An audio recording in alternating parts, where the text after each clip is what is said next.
Assalamualaikum warahmatullahi wabarakatuh. Perkenalkan, nama saya Anissa dari kelas MJ 407.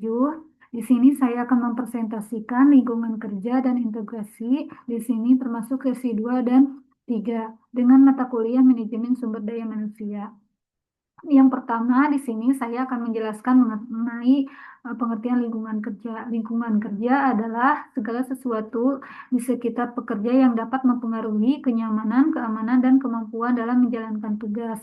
Di sini maksudnya lingkungan kerja tidak hanya berkaitan dengan ruangan atau fasilitas, tetapi juga mencakup hubungan antar karyawan, suasana kerja, keamanan, dan kenyamanan. Maksudnya ruangan kerja yang nyaman, hubungan kerja yang baik, suasana kerja yang aman. Pentingnya lingkungan kerja yaitu lingkungan kerja yang nyaman, aman, dan sesuai kebutuhan dapat meningkatkan semangat kerja, kenyamanan, serta produktivitas kerja. Jika karyawan merasa nyaman, aman, dan dihargai, maka mereka akan lebih fokus dalam bekerja, sehingga produktivitas dan prestasi kerja meningkat. Di sini ada jenis dan faktor lingkungan kerja. Untuk jenis lingkungan kerjanya yaitu ada dari segi fisik, salah satunya yaitu kondisi ruangan, kebersihan, penerangan, keamanan, dan ventilasi.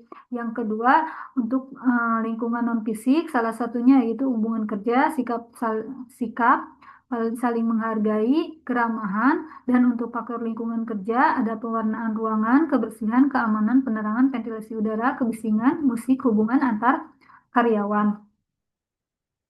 Di sini untuk pewarnaan dan kebersihan, yang pertama pemilihan warna yang nyaman dapat menciptakan suasana kerja yang baik.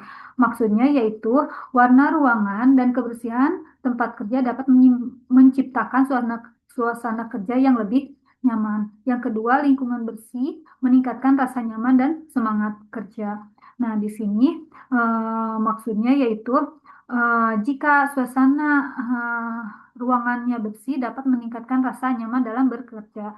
Nah, di sini yang kedua yaitu keamanan kerja. Keamanan tempat kerja termasuk kondisi gedung penting untuk mengurangi rasa khawatir dan menjaga kinerja karyawan. Maksudnya di sini tempat kerja yang tidak aman dapat menimbulkan rasa khawatir dan mengganggu konsentrasi karyawan. Oleh karena itu, perusahaan perlu memastikan fasilitas kerja dalam kondisi baik.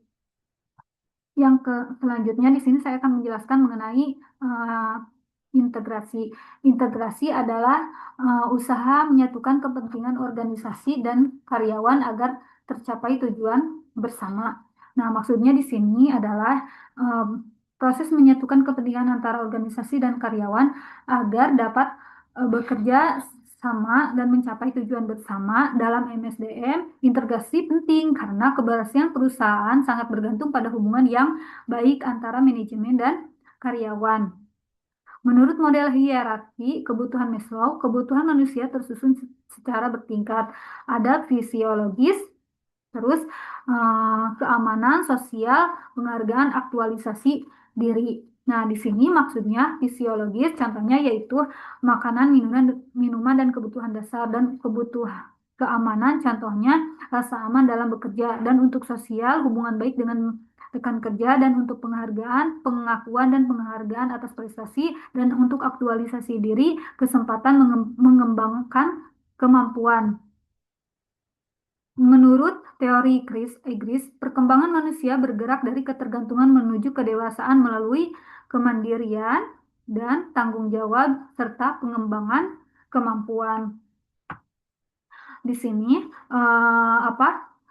menurut teori dua faktor Hertzberg yaitu faktor motivator, terus yang kedua ada faktor Hegni. Untuk faktor motivator ada prestasi, terus ada penghargaan dan tanggung jawab. Untuk faktor Hegni yaitu gaji, kondisi kerja, serta keamanan kerja. Untuk keinginan karyawan, karyawan menginginkan gaji yang baik, keamanan kerja, rekan kerja yang baik, penghargaan, kesempatan berkembang. Jika kebutuhan ini terpenuhi, maka loyalitas dan produktivitas karyawan dapat meningkat. Kesimpulannya, dari lingkungan kerja dan integrasi merupakan dua aspek penting dalam manajemen sumber daya manusia yang saling berkaitan dan meningkatkan kinerja karyawan. Selain itu, integrasi dalam SDM berperan dalam menyatukan kepentingan organisasi dengan kebutuhan karyawan agar tercipta hubungan kerja yang seimbang. Sekian presentasi dari saya. Wassalamualaikum warahmatullahi wabarakatuh.